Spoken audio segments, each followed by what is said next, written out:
think it's important to study how horses communicate with each other and to know their gestures and their body language that they use with each other. But it's overused when we go to the point that we're pretending that we're alpha, or we're pretending that we're that lead mare when we're doing training with horses. Many of the problems that we come across with horses is due to the domestication of horses and do not exist in the wild. So to use the wild horse model so completely is incorrect. I wish I could remember where it was, but I read a research study where they were studying the cognitive ability of dogs and horses, and they established that in general horses have a cognitive ability of a 2-year-old human child. In general, I don't usually see people that are interacting with their horses as if their horse is as smart as a 2-year-old child. And I'm going to say this over and over again because I want people to realize that horses are as smart as a dog. Whatever you can train a dog to do, you can pretty much train a horse to do. If I'm going to show you this quick clip of my horse playing catch with me. It's not exactly how a dog would do it because he doesn't have the teeth or the ability in his jaw to really catch the ball very easily, but he certainly will throw it back to me, and with great accuracy. Oh. Good boy. Nice job, Booby. Nice job. Yep.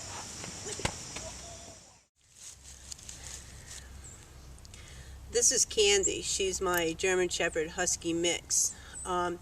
When we train our household dogs, like Candy, to do things like go outside, not jump on the couch, not to terrorize the children, not to steal food off the stove, and things like that, we don't look back and think, oh, how do wolves communicate with each other? How do coyotes communicate with each other? We teach the dog a whole new form of communication. We teach them how to acclimate themselves to our environment.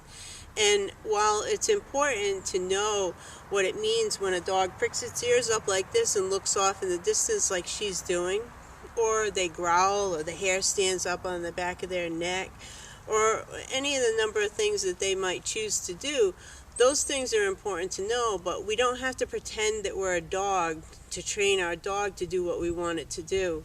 And I want you to understand that while horses are big and they can be dangerous because of their size and their strength, they have the cognitive ability of this dog right here. And we can teach them to acclimate to our environment and actually encourage them to use more of their brain power than what we're currently doing.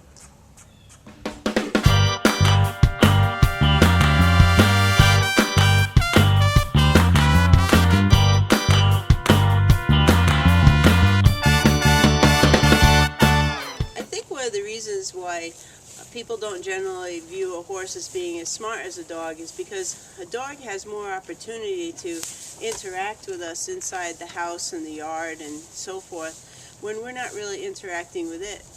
It's actually learning about us just by being around us. It can see us interact with other people, other dogs, other situations. It can see us over and over.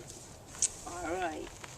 It can see us over and over react to when a car pulls in, when the phone rings, what happens when the TV goes on and we sit down on the couch. It can see us when we're calm, when we're quiet, when we're angry, when we're laughing, over and over again, so it can establish patterns of predictability and how it relates to us. And that's just because the dog is in more closer proximity to us and over longer lengths of time. And horses don't have that opportunity. Candy!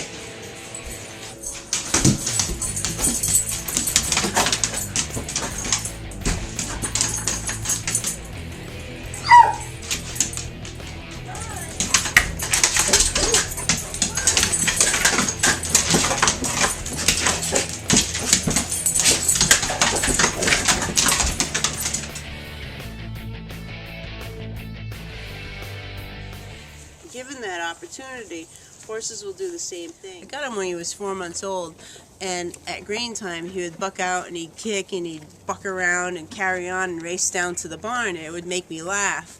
And it took a while, but I realized that every time I laughed, he was racing down to the barn and carrying on, and that's how this cue came about. This cue wasn't deliberately taught to him. It was something that came about through our interactions together. The cue itself, stay put right here, is see him perk up. He's like, whoa, she's telling me to go up the barn, but she's holding me here. Hold on. And that came about from me laughing. You just heard my little cackle there.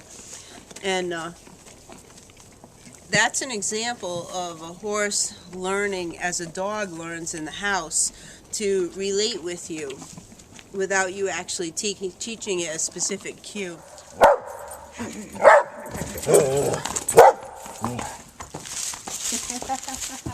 You might notice right now that my horse is flapping his lips around. He's asking me for a snack.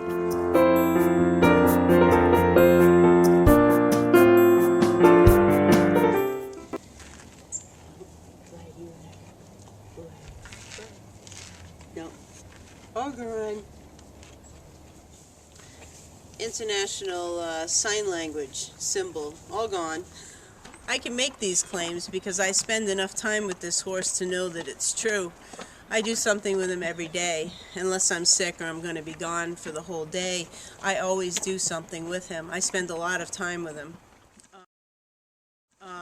One of the things I specifically do in the warmer weather to spend time with him so that he can see my behavior and what I do, how I react to cars coming in the yard, or a gun being fired across the street, or the cat climbing into my lap and so forth, is to bring the morning newspaper out with my coffee and sit in a chair out in the paddock and drink my coffee and read the newspaper. It doesn't take any more time to come out here and do that than to be in the house doing it. And you can, if you have the time, you can extend that into a boundary lesson. You can sack them out to the newspaper. Another thing I do is when warmer weather comes around, I go out and find a good book that I'd like to read. And when I feel like reading that book, I come out and I sit with him and I read the book. Sometimes I read it out loud, sometimes I read it to myself. But it's time together where we're not actually teaching anything. And the horse can see how you are when you're completely calm, when you're concentrating on something. It can see what your reaction is when somebody pulls in the driveway or birds fly up from the trees. The horse has the opportunity to say, hey, look it, there's something over there that concerns me a little bit. And you can look and go, oh yeah, I see it. Yeah, it's nothing. And before you know it, when a horse does something like that, like out on the trail or something, you go, yeah, it's nothing. The horse knows that it's nothing means it's nothing. I'm going to get sidetracked on that point for a second because it's kind of important. For all you people that really like alpha training, I really don't like alpha training the way it's presented today, because in most cases it's just an excuse to dominate a horse, and in some cases bully the horse. In a horse herd, the number 2 horse, it's one of its responsibilities is to tell the alpha mare that there's something to be concerned about. So if you're truly doing alpha training and trying to emulate the alpha mare, one of the things you should be doing is acknowledging that your horse is showing you something that it's concerned about and telling it yes or no, it's a good or a bad thing, and thanking them for pointing it out to you. All right, back up. All right, back up. Yeah. Ready? Push it over. Yay! Good job. By himself either.